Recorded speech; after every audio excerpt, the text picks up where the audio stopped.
Are you struggling to close deals? Cold outreach is wasting the time of both the buyer and seller at every stage, especially when sellers are using shallow and outdated data. Your organization can overcome these challenges with technology that translates comprehensive, high-quality buyer data into real-time insights. These deeper insights empower sales reps and teams to adopt the habits of top performers, which leads to better outcomes, like more pipeline, higher win rates, and larger deals. We call this deep sales.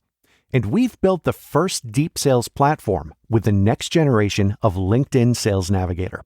Right now, you can try LinkedIn Sales Navigator and get a 60-day free trial at linkedin.com/trial. That's linkedin.com/trial for a 60-day free trial. Let LinkedIn Sales Navigator help you sell like a superstar today. Just go to linkedin.com/trial and get started.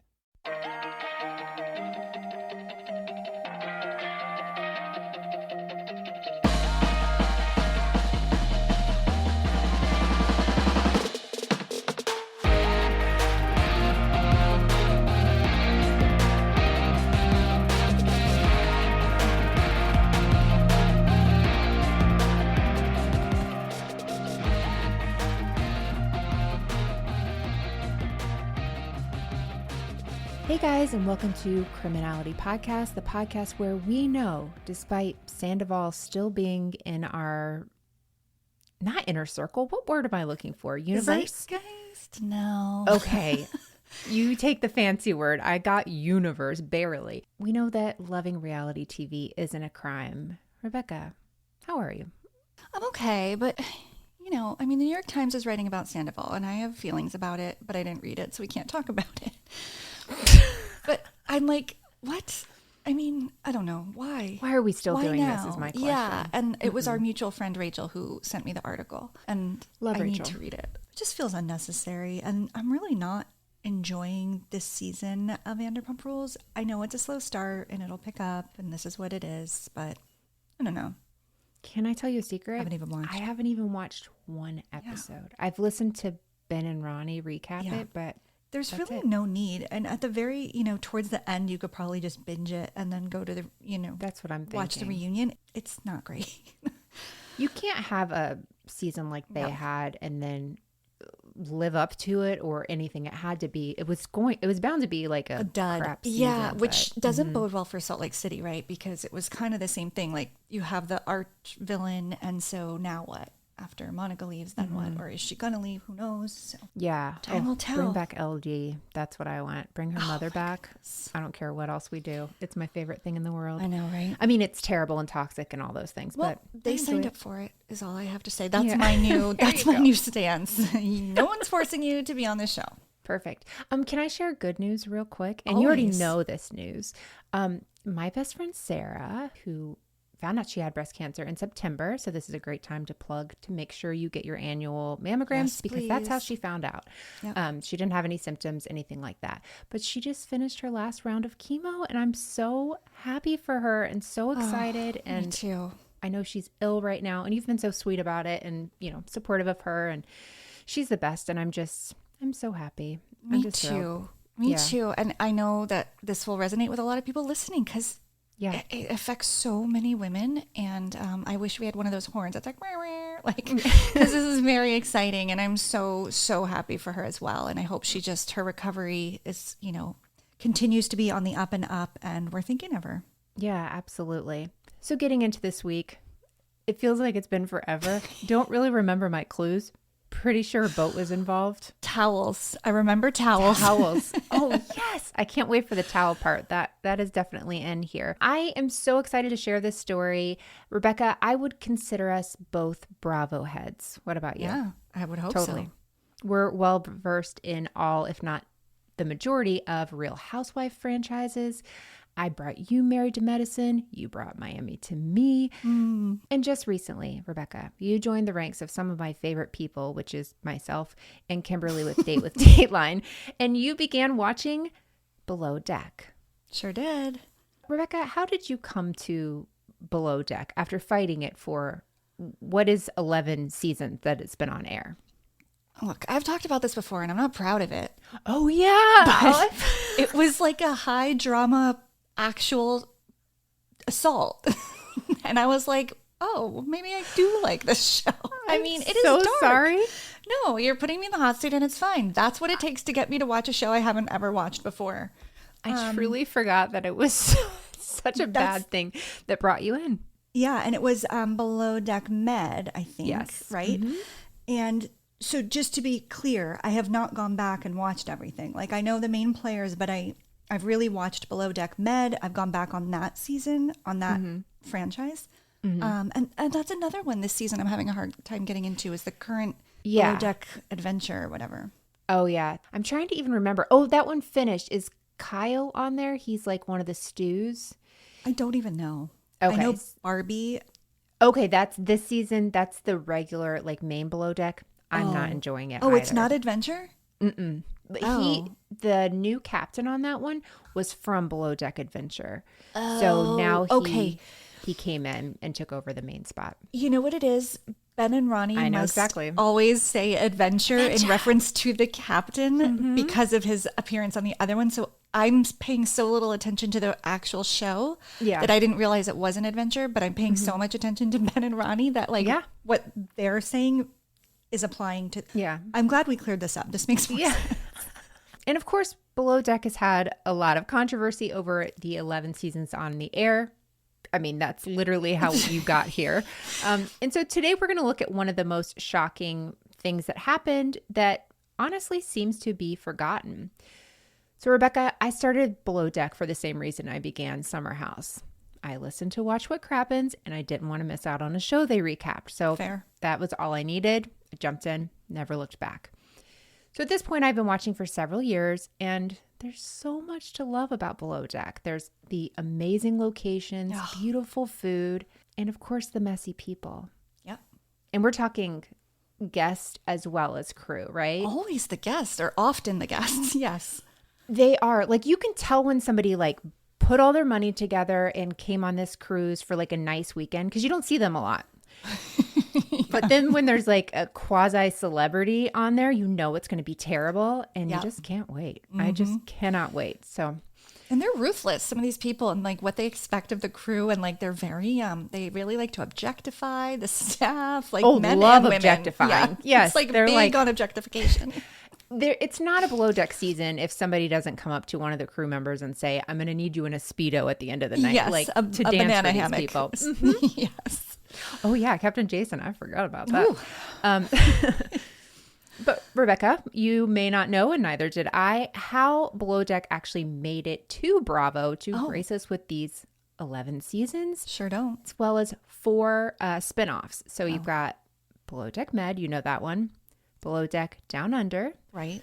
Below Deck Sailing Yacht, which I've never watched because I just feel like every time I've seen a commercial, they're like, look like they're all falling over. They can't do anything. See, that would be a good reason for me to start watching. I'm like, wait, does it capsize? Let me watch. There you go. And lastly, Below Deck Adventure that you mentioned before. Okay, well, we have this lady, another Rebecca, spelled differently, Rebecca Taylor, the show's co-executive producer, to thank for all of these iterations of Below Deck. So while she was in college, she actually spent 3 summers working on yachts as a yachtie, which is one of my favorite things to say. Yeah. Isn't it? Like, I want to work on it just to say that. I know. I want one of my kids to be a yachtie so I can say. I'm trying to get your youngest one. I mean, by trying, I mean just asking you right now. Because he'd be perfect. He'd be a great yachtie. Yeah. Yeah, he'd be great. So she worked on yachts in New England during the summers when she was in college. And so after she graduates, she gets a degree in film and television, and she's reflecting on this time in her life. And she's like, actually, this would make really good TV. Oh, I love that. Yeah, she said, quote, "This life is fascinating. There are both professionally run boats. I worked on them, but I was around enough boats to know that there's another side. There's a mix of professional crew and young transient people." And she said it's basically a really interesting subculture. And you wonder, how do people not do that? And it's totally true. You've got like the richest of rich, and you literally have people in bunk beds sleeping under the boat. Yeah, they are literally sleeping under the boat. They're sharing rooms. There's just no room. But then you get to the top of the boat and there's just luxury. Exactly. Nothing but expanse. Totally. And I love it for both reasons. I like seeing both sides. That's what is great. It's like our Downton Abbey. It really is. So Rebecca, her husband, as well as another producer get to work, and Below Deck comes our way July 1st, 2013 on Bravo. Wow. Yeah, it came out, I didn't realize it's 2 days before my son was born. So sweet. He's always lived in a world with Below Deck. That's meaningful. I don't know if that's a good or a bad thing. So the series was set to show the real lives of crew members working on board the boat Honor, which was the name of the 164-foot mega yacht, as well as catering to the needs of their incredibly demanding, as you mentioned, and wealthy guests. So it sounds interesting enough, I guess, but while those above deck are dining on exquisite cuisines and riding jet skis all along the coast, taking so many Instagram pictures. I do love when you see them like curating their Instagram while they're on there. Wild. Those people below deck are having a much different experience, They right? sure are. So in that first season, the people that worked on the ship Honor, which actually was named Honor for the show, its real name is Coeur de Lion. Oh. But I guess for the show, it's like, got to change Easier. your name. Need to say something. Yeah. True.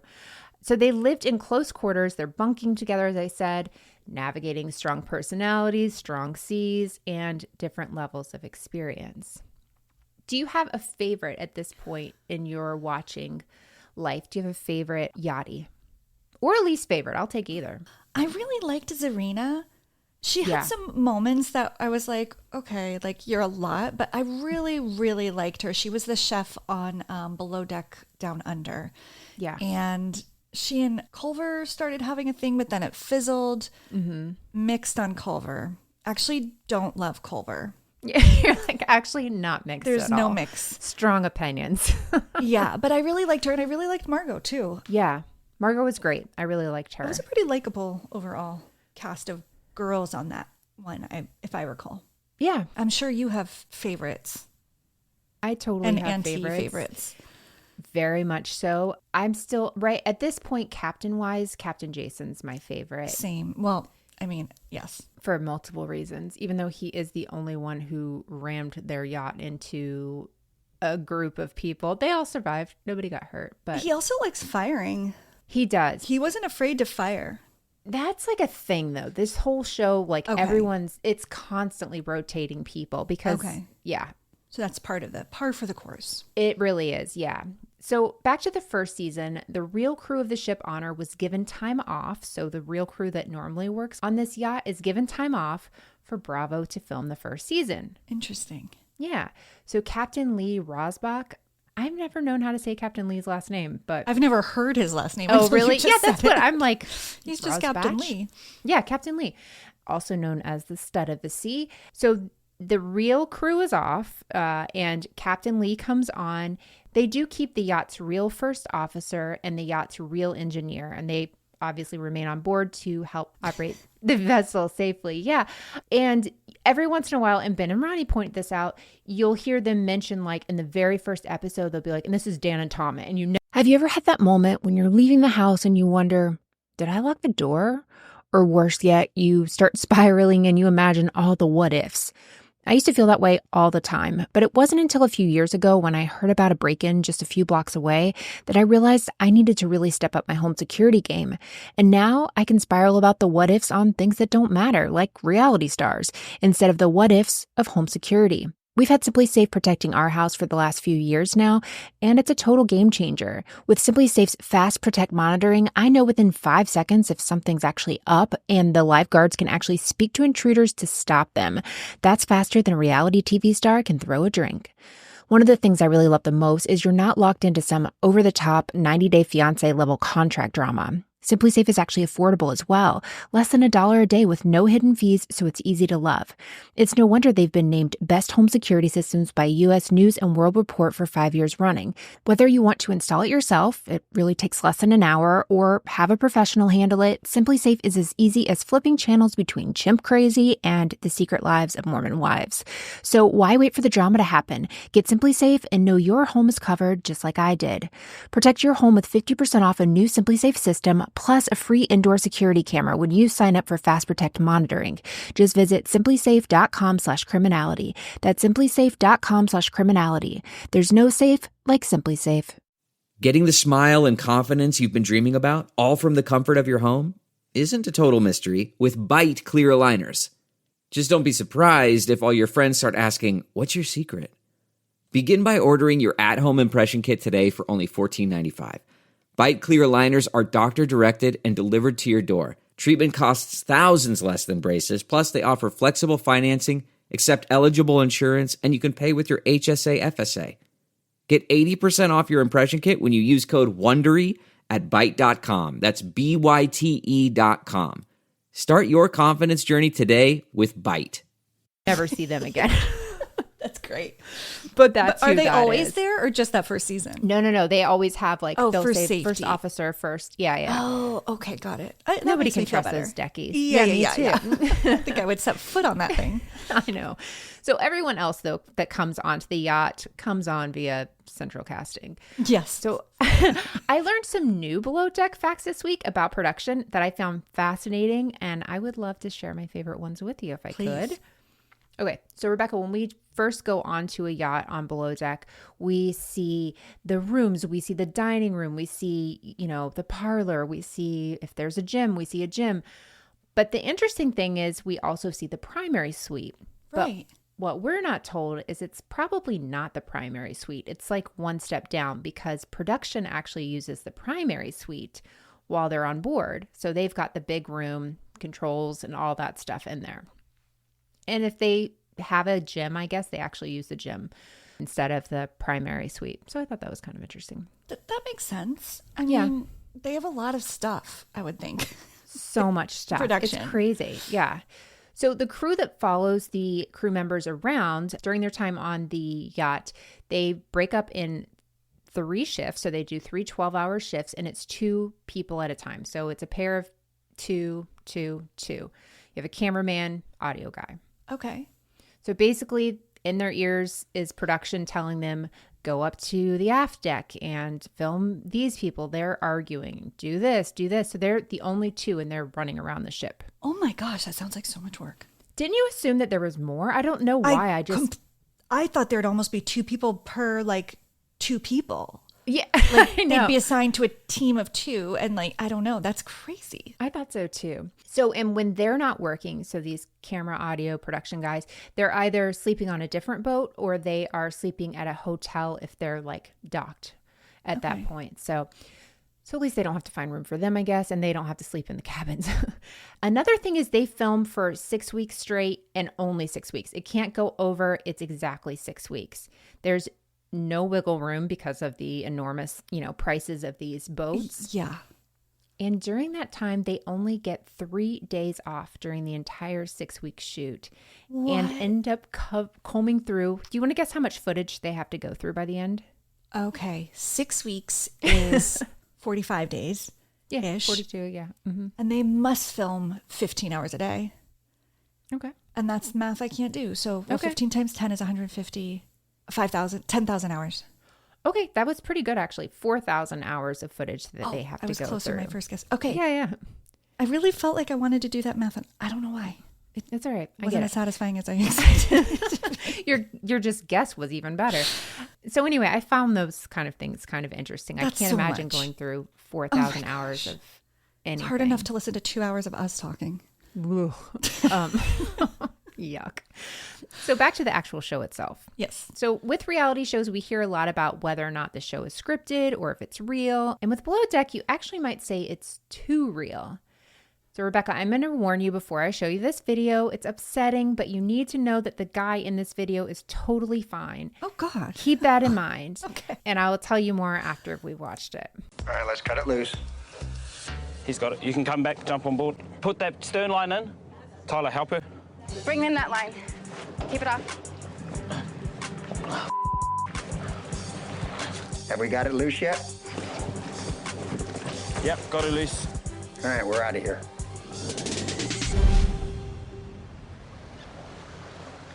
Look, somebody got married. Oh, cool. I like their dresses. Okay, watch the other lines. Watch the other lines Yep. carefully. Man overboard. Man overboard. Man overboard. What? What happened? Get the life ring. Slack out, slack out. Ashton's on the line with the tow line. Go in, he's driving. Take the line. Okay, I know people love Captain Lee, but I don't ever want to hear a captain say, what? Like, I mean, I know it was surprising, but like, that is not comforting.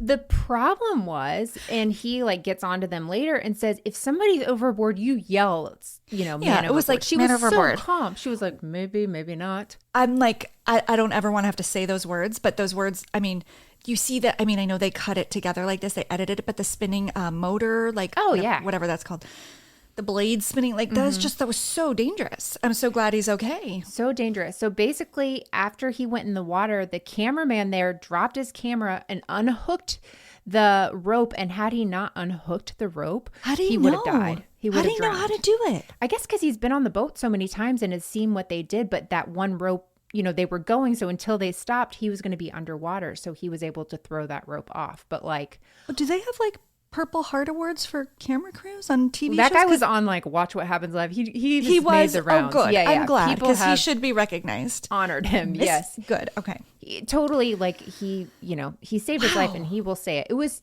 crazy. I just remember watching it, and your jaw is on the floor. Oh my just gosh, can't even imagine. So, below deck, pretty real. Yeah. But one of the things I like about Below Deck is you don't always see the same people season after season. So if you love someone, great, you might see them again. If you hate them, great, you might not see them again. Right.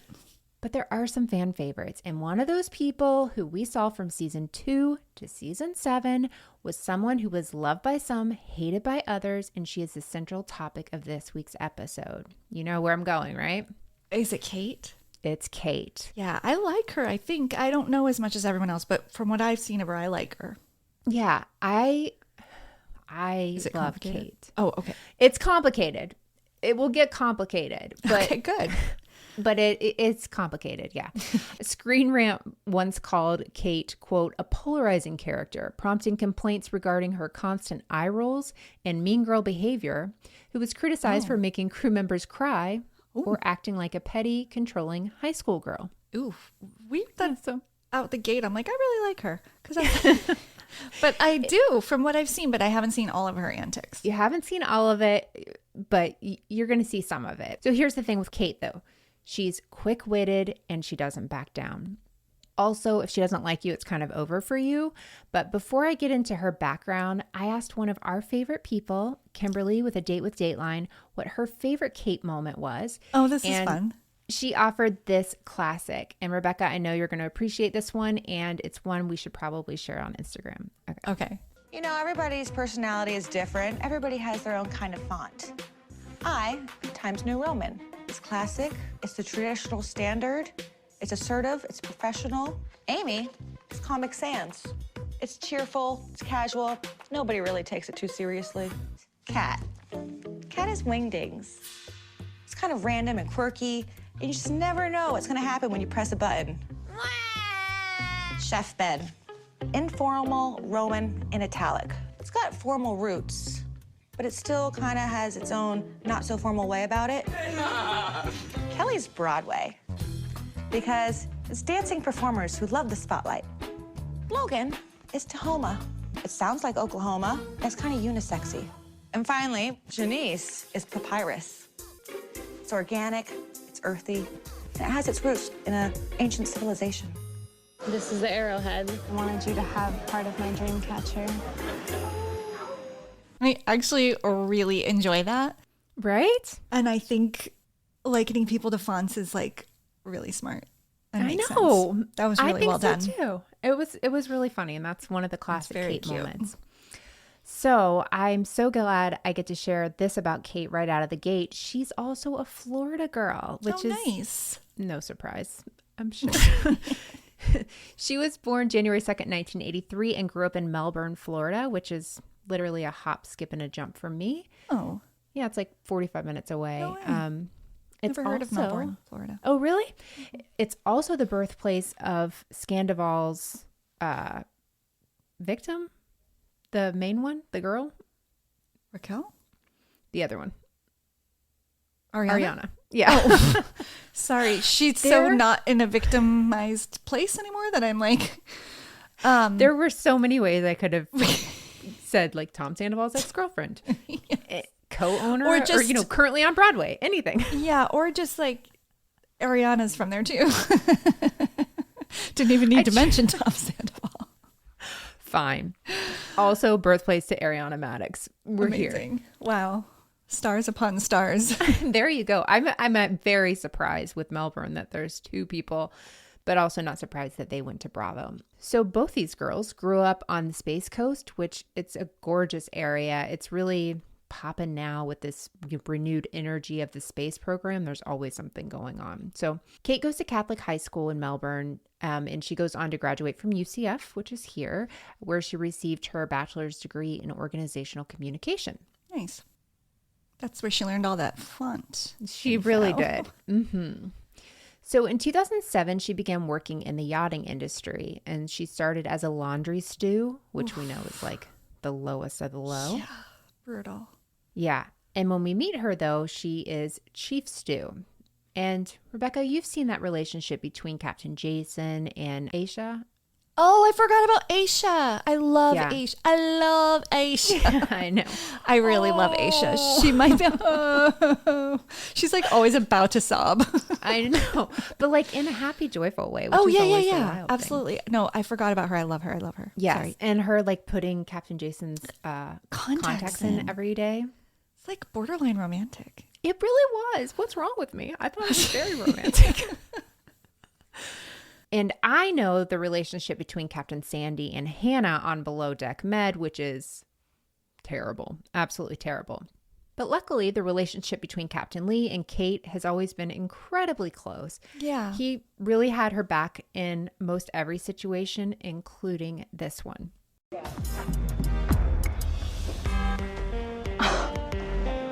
It's the best folded penis I've ever seen in my life. I instantly know Kate did that. She's the only one who could fold a penis that good out of a blanket. Hey, did you have anything to do with that penis on the bed? I made a rocket ship. A what? I don't know why you said it's that. It's a rocket ship. Okay. Guests like this definitely make me think that I have spent too much time in this industry. The space program is still strong where I'm from. They've been going to Mars, but I have a feeling they're going to be going to Uranus. Wow. I've seen rocket ships. I went to visit NASA once. I'm sorry, but that's a penis. Yeah. That was quite the shape you picked. It was a moment of genius. Rage-filled genius. Oh my gosh. Did that go over well with the guest? Okay, here's the thing. It actually did go over well with the guest. It depends on like who they are and if they have a sense of humor, because I could see it being very funny to some and very offensive to someone else. Well, and these guests were terrible, but they ended up laughing so much about this. Oh, and good. Captain Lee was like, he knows Kate and trusts Kate. So yeah. But it was hilarious. And while Kate lasted on Below Deck from seasons 2 to season 7, it wasn't without its fair share of drama amongst herself and crew members. Okay. One member of the crew she famously had a love-hate relationship with was Chef Ben Robinson. You saw him in the last clip. So here's a clip of them on one of their hate days. Okay. Every time. I don't understand what the problem is. It would be nice if everyone knew when the guests were gonna eat, including the guests, because I'm not psychic. Ben is getting overly upset for no reason. Again. You didn't call this an early dinner. I don't think if I called it the last meal of your life, that would prevent them from becoming hungry later. What is your problem at this moment? I asked you if it was brunch, and you said, let's call it the first meal of the day. Clearly you do. I don't know why it's always been breakfast, but I won't use the word breakfast. I'll just say it's the first meal of the day. It is breakfast. Hey, Ben, can you guys hold it down? I can hear you guys up here on the bridge. That means if I can hear you, somebody else probably can as well. This is so embarrassing. So awkward. Right? And I will say you got to watch Zarina on Below Deck Down Under, and she's like a very nice chef. Majority of the chefs are terrible. Very hot-headed. I mean, that's the stereotype. And I know that this show has like leaned into that.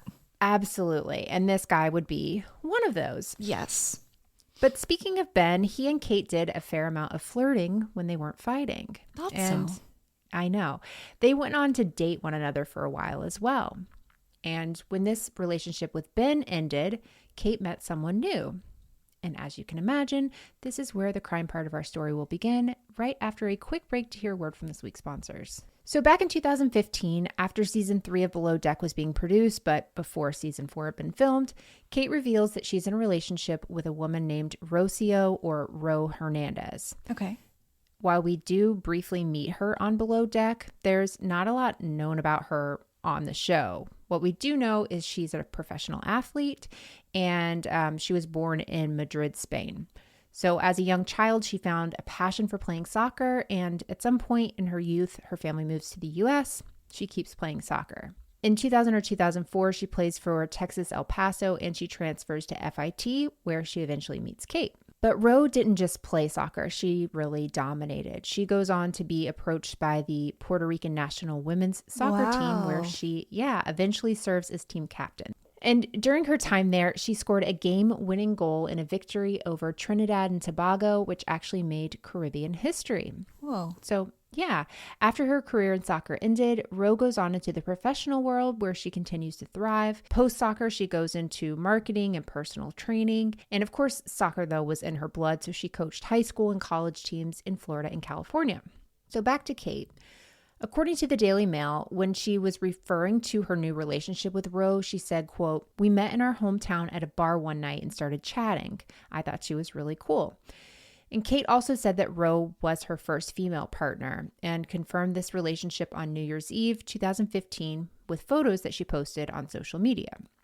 Things moved pretty quickly for them. In March of 2016, they move in together. Ro is even on season 4 of Below Deck.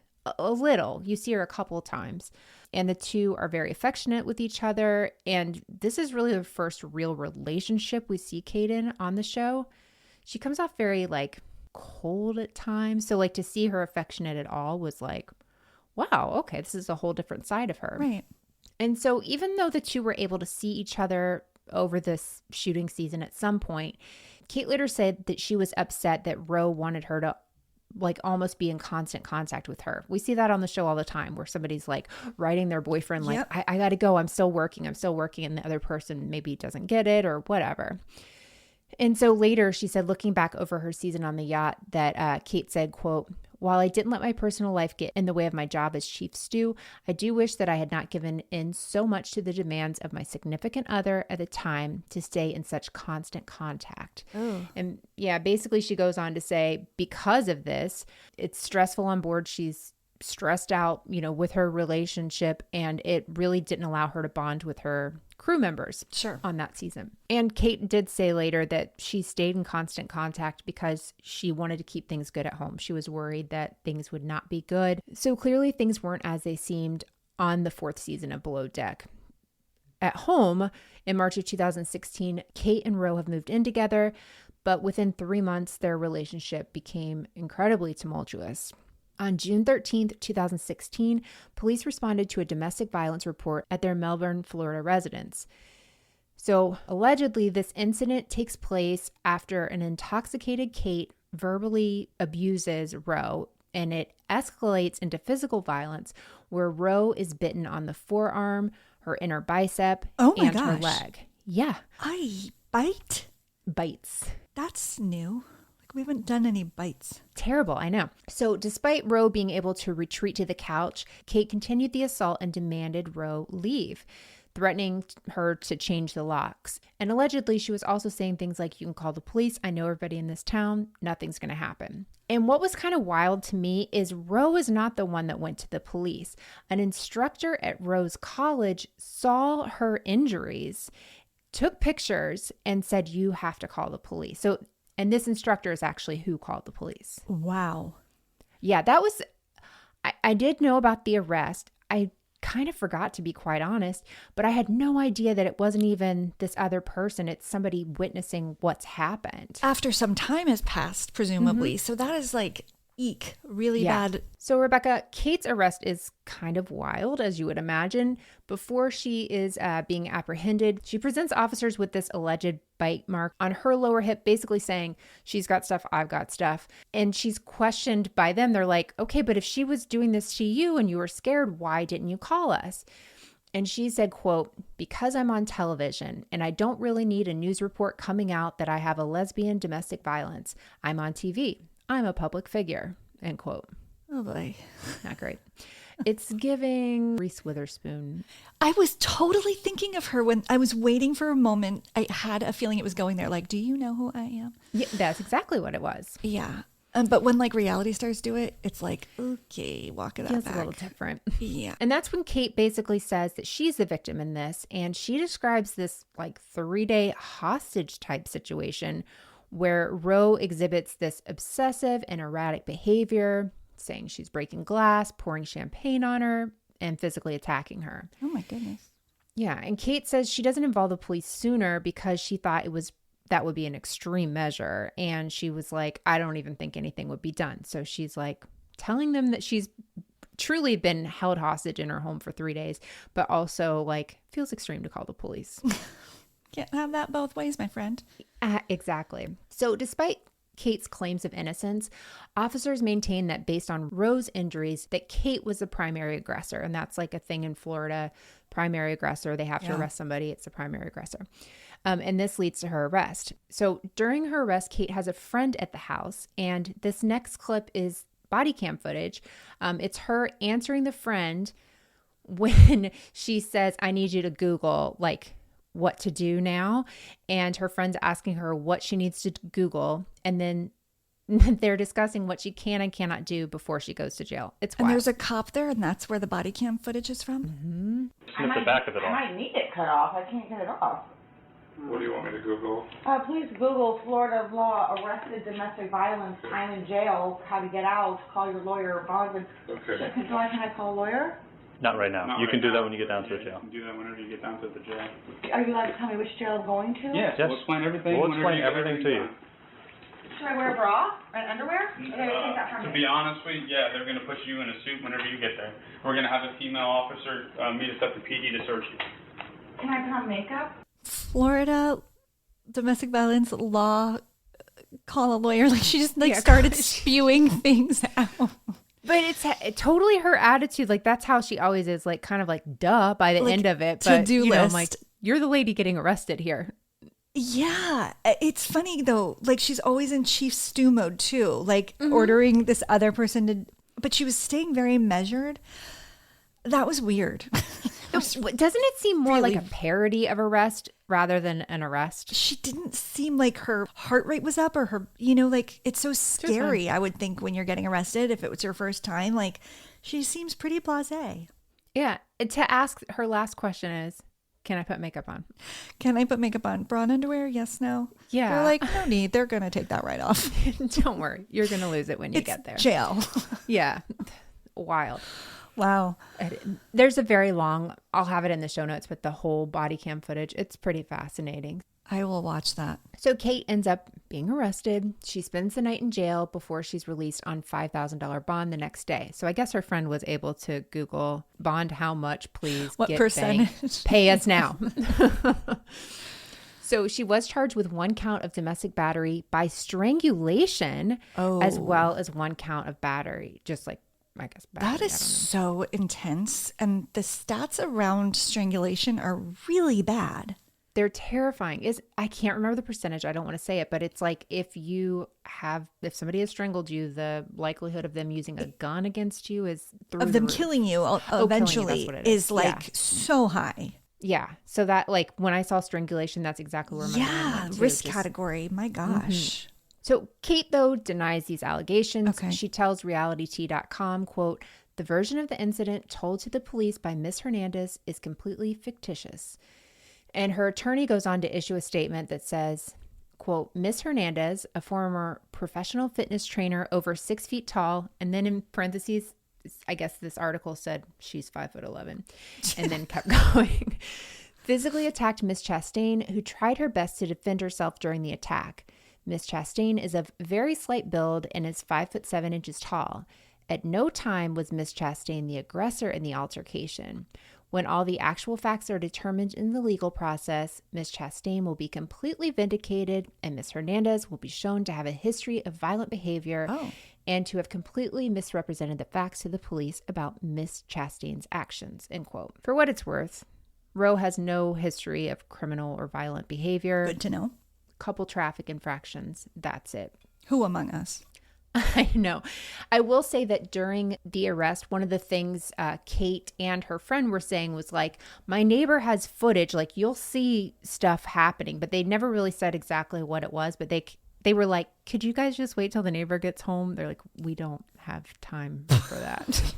We're not on your timetable. I'll do my makeup while we wait for them. Yeah. Just give me a second, guys. Oh my gosh. Yeah. And so the next year, 2017, the charge of domestic battery by strangulation is dropped. And of course, we're not sure why it's dropped, but it's dropped. So she never goes to court or trial. But her felony charge of battery is downgraded to a misdemeanor. And so that's obviously good for her record. So she's sentenced to 12 months of probation and ordered to pay court fines. And as part of her probation, she had to be no contact with Roe, obviously. She's also not allowed to refer to the case on social media, Twitter, Instagram, anything, or any public forum. And lastly, she was required to undergo a psychological assessment as well as random drug testing. She must have completed it all because there's nothing that, she violated parole or anything. And there's not a lot of information on Roe after that. She was an assistant women's soccer coach at a university in San Francisco. So Kate actually remained on Below Deck through all of this. So this is between season 3 and 4. I was wondering. Okay. Yeah. And she stays till 7. And she was excited after she left. She was like, I can't wait to be on land. I can't wait to have a dog. I can't wait to not be traveling, which makes sense. In 2018, she told People Now that this relationship with Roe really made her appreciate and value her privacy. She said, she was going to date again, but she said, quote, I'm definitely not going to be as open about who I'm dating. Fortunately, that's all gone away, but I'm a little more cautious about who I date because people can appear one way and then be totally different, end quote. It's a weird take. I don't know. I know that's the whole Roe thing has taught me to be more private about who I'm dating. That doesn't seem like the right takeaway. It doesn't at all, but I feel like that's very Kate to just be like, yeah, I'm going to give you the words I want to give you, and I don't really care. So after season 7 of Below Deck finishes, Kate moves from Florida to New York, and she started a show on Sirius XM titled Unapologetically Kate Chastain. Wait, I think my mom listened to that. Was it Sirius XM, on the radio? Yeah. Yeah, she listened to all those shows. Really? Sorry, Barbara, you've been outed. I love it so much. She also wrote a book called Lucky Charming about her life working on a yacht. That's not a good title. I don't really get it. I don't either. She should have gone with a nautical theme. Smart, especially since it's about her time on the boat and stuff. Yeah, rough seas, uncharted territory. Wow. Why don't they hire you for these things? I don't know. So here's something I had no idea about, but I actually really love this. Kate helped. My understanding was she helped begin this boutique called the Genesis Boutique, which is a nonprofit resale store in Melbourne, Florida. Oh. Yeah. And it raises money for women and children who are unhoused. I love it. And it looks like she's still part of it in some capacity. And there was a recent tweet that was like, yeah, come on down. My mom still works there. Wow. Blah, blah, blah. So that was, I think even last year she was saying that. That's cool. I would go there if I came to see you. We would take a trip there. Yeah, I was asking my sister, I'm like, is this, she told me about another similar thing. I was like, is this the one you've gone to? And she's like, no. I was like, okay, but when I come see you, we're going to this one. Going there. FYI. But Kate isn't out of the TV world just yet. She went on to become one of the co-hosts and executive producers on Bravo's chat room. Do you remember that very brief thing? Yeah. Was Captain Lee on it too? Not on that one. This was this feels more like a fever dream. It was Kate, Hannah Berner of Summer House. Oh. Do you remember this? Giselle Bryant of Potomac and Portia Williams. She has a new last name, of Atlanta. Yeah. What a mashup. I know. I never watched it. It just did not appeal to me. But that's like weird misfits thrown together. It doesn't seem cohesive. Just like a weird. It felt like a Zoom. You were watching a Zoom. Yeah. And it was like post-COVID, or maybe like. I don't want to see that stuff anymore. No. Once that was over, don't do this. Give to me regular TV. Yeah, no, that's exactly weird. But as for reality TV proper, Kate did take a few years off of starring on any type of reality shows, and during that time, she gave birth to her son, Sullivan. Yes, I have seen that. And also, to bring it back around, my best friend Sarah, her youngest kid's name is Sullivan. It's a really cute name. Yeah. Isn't it? Oh, Sully. Very cute. Yeah. So she has gone full Mindy Kaling, though, and we have no idea who the father is. I didn't know that. Yeah, and although people like immediately were like, it's Chef Ben, and both Chef Ben and her have been like, no, that's not it. I mean, or is it? I know. I love when people are like, you have the one connection and you're like, gotta be him. Well, that's what they do with Mindy Kaling, too. They do. They do. What's his name? Ryan from The Office. BJ Novak. BJ Novak, her real life best friend. Mm-hmm. Kate's return to reality TV, though, just not on a boat. This time it's in a beautiful Scottish castle, which is the backdrop on Traitors season 1 and season 2. Right. She's actually been on both seasons. She was in the first one, and then they just brought her back in the middle of season 2. And here's a great clip of Kate from a few weeks ago on Traitors. This is after Phaedra thinks this guy named Bergie had been eliminated. Okay. And this guy, Dan, is saying, here's the reasons I think you're a traitor. And one of them is the reaction when he was murdered on the show. And then what about the breakfast murder reactions? Every time. What breakfast murder reactions? The Bergie. Not my burgerlicious was problematic for you. Not my burgerlicious. Not my burgerlicious was problematic for you. That's great. And that's exactly what Phaedra said. She's like, not my burgerlicious. Oh my gosh. And so it was hilarious. I really need to give the Traitors another try. Honestly, it's so fun. And I then know. Pairing it with Ben and Ronnie makes it so much better. But it's perfection. Okay. And Kate's still around talking Below Deck on another spinoff series, Galley Talk. That's what I was thinking of. Yeah, where crew members watch new episodes and film their reactions and opinions. And Captain Lee's been seen on it a number of times. Last thing I'm going to share. This is very important and maybe the most important part of our show. And this is being sent to you via your email. We have a clip to play for our listeners and for you. It's not a cameo, but it is kind of a cameo. Listen and see what you think. Hi, everybody. This is Kimberly from A Date with Dateline, and I basically forced myself onto criminality. I've been trying since it started, and I'm finally on. Winning. Melissa said that I could come on and talk about Kate from Below Deck. I've seen every season of Below Deck multiple times. I have a problem. It's my favorite show. Besides Dateline, of course, I have to say that. So Kate is a very complicated person on TV because she's hilarious and well-loved, but she's also very mean. She's a bully, and I'm not afraid to say it, although I am a little afraid of her, and I hope she's not listening. She bullied Caroline when she left, although Caroline was kind of annoying. She bullied Amy, who did nothing wrong and did not deserve to be bullied. And she kind of bullied Jen. Jen was also kind of annoying. Kate has a real problem with incompetence, which I also share, so maybe that's why I relate to her. But I do think her attitude is sometimes a problem. She's also really good at her job, though. She's good at her job, but also gives off the vibe that she doesn't care about her job. And I aspire to that level. She's also really close with Captain Lee. She won't take any crap from the guests. She will make a penis blanket on your bed if you piss her off and say that she has resting bee face, which she totally does, but it's fine. And so I love her on my TV, but I probably would not want to hang out with her in real life because I think she's kind of mean. But she's perfect for TV. She's perfect on Traitors. She is a legend.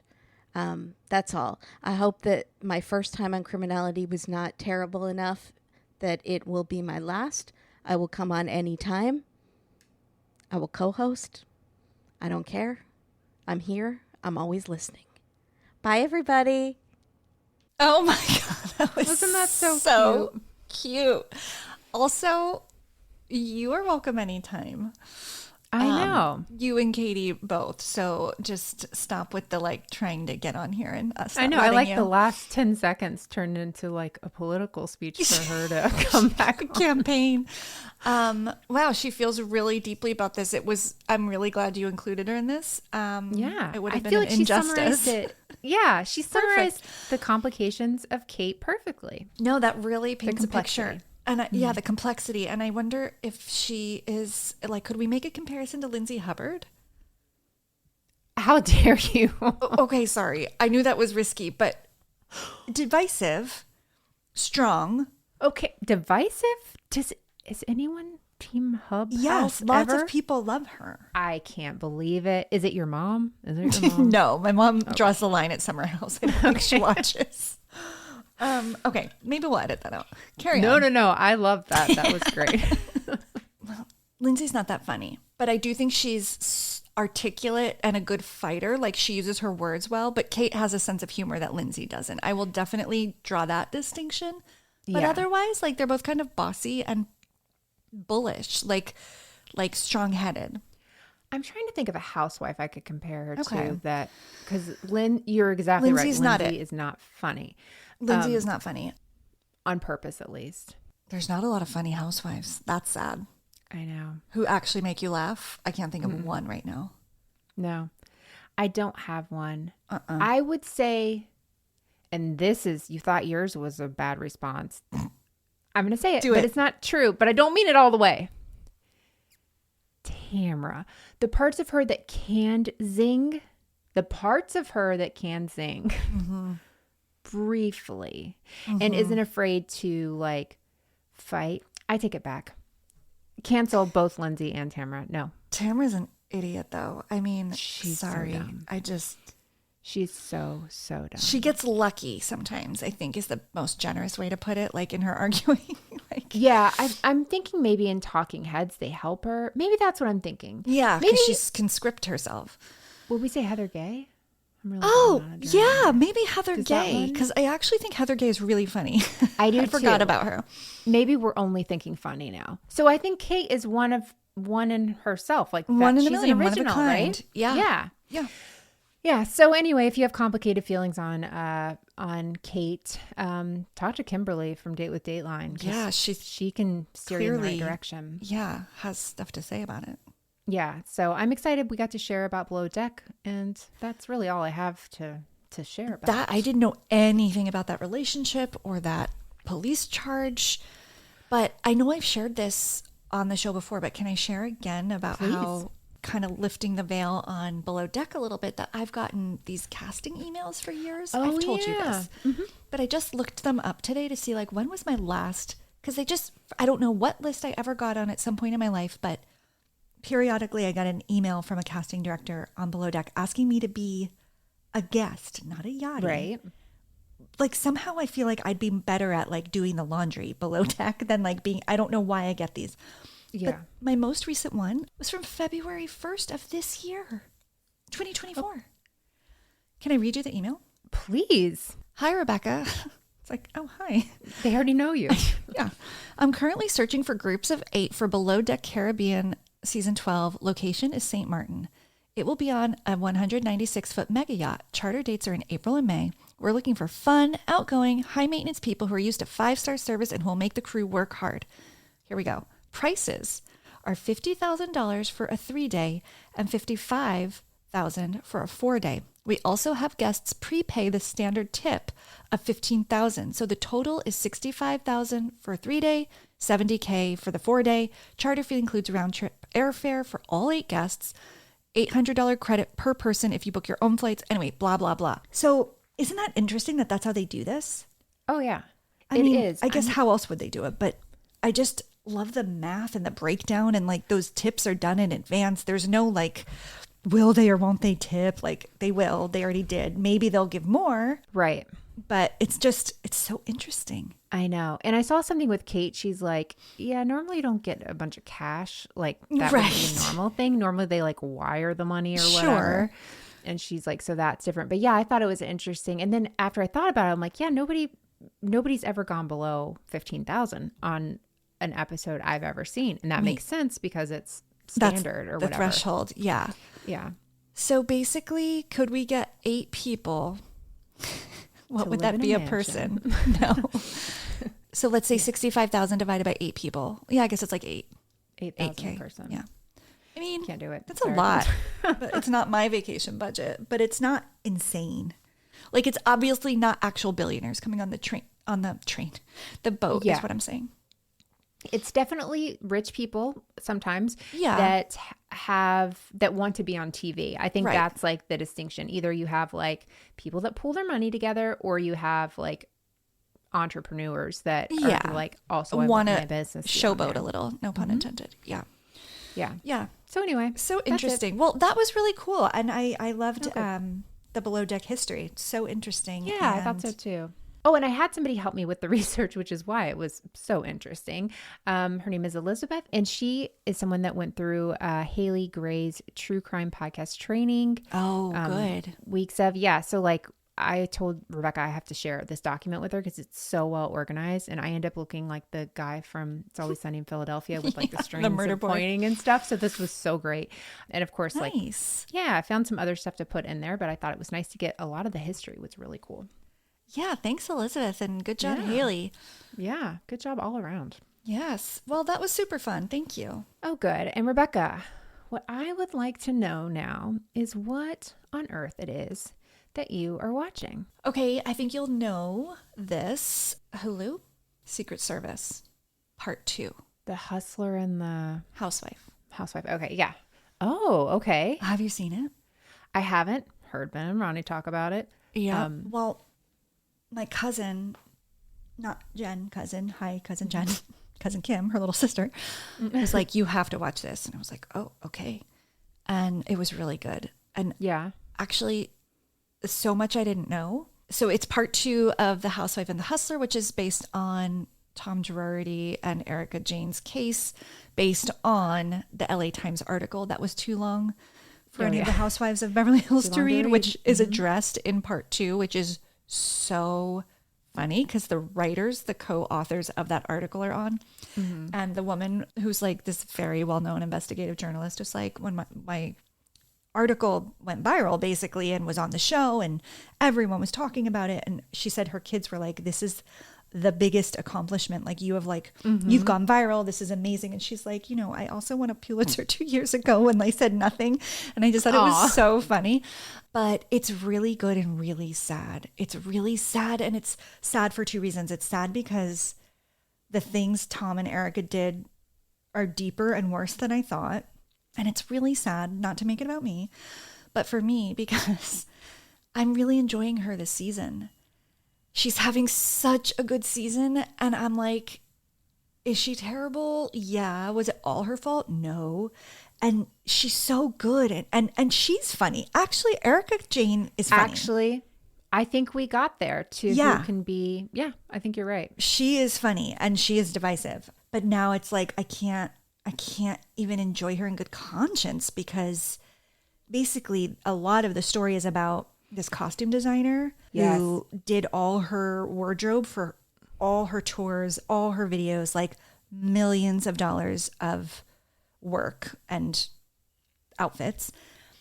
And then when everything hit the fan and they had no money to pay these invoices, they accused the designers of fraud. Isn't that wild? And leveraged a relationship with the Secret Service member to wire Erica to go in and bully him into confessing to like wrongdoing.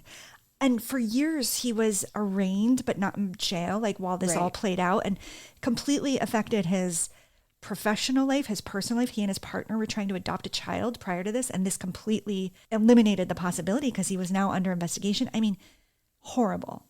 Oh my gosh. And it's like, that's who she is. I mean, you really can make a different choice in that situation. Sure. You can say, I am going to do the right thing, and I'm going to not just live in a little pool house and still be in Beverly Hills. I'm going to actually say goodbye to all of this because I want to be able to like look at myself in the mirror. And she didn't. And I'm appalled.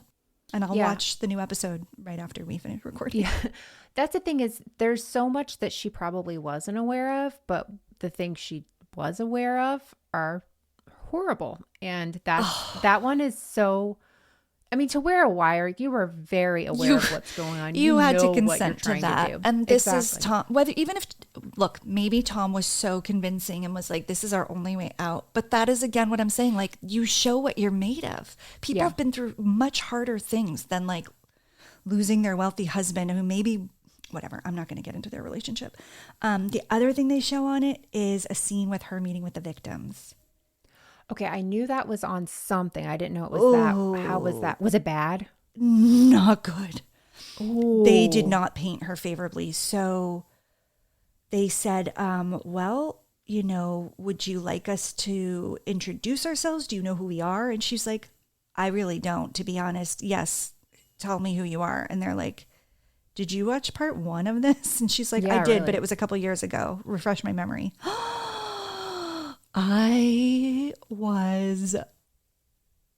I couldn't believe what I was seeing and watching. That is wild. If she had said, no, I didn't know about your cases or anything, but to say you watched it and you just didn't bother to remember my them. memory. Yeah. So they do updates on people, you know, with all these medical issues with no money because Tom embezzled it. Freaking sad. So she's left a complete like trail of destruction in her wake and she's having her come up again. And I'm like, I'm over it. But yeah, we're still really enjoying her on the season.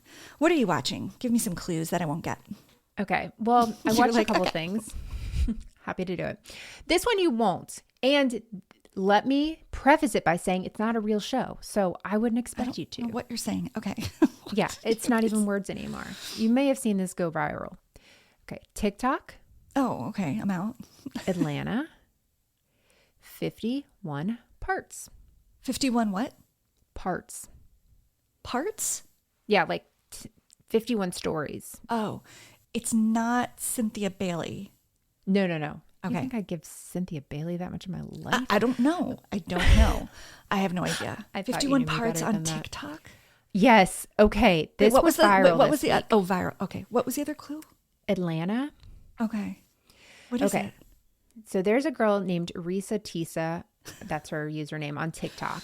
And she did a 51 part series. Insane. Who the F Did I Marry? Oh. She tells the story in a way that you keep coming back. Oh, and I want to keep coming watch back. this. But here's the thing. Okay.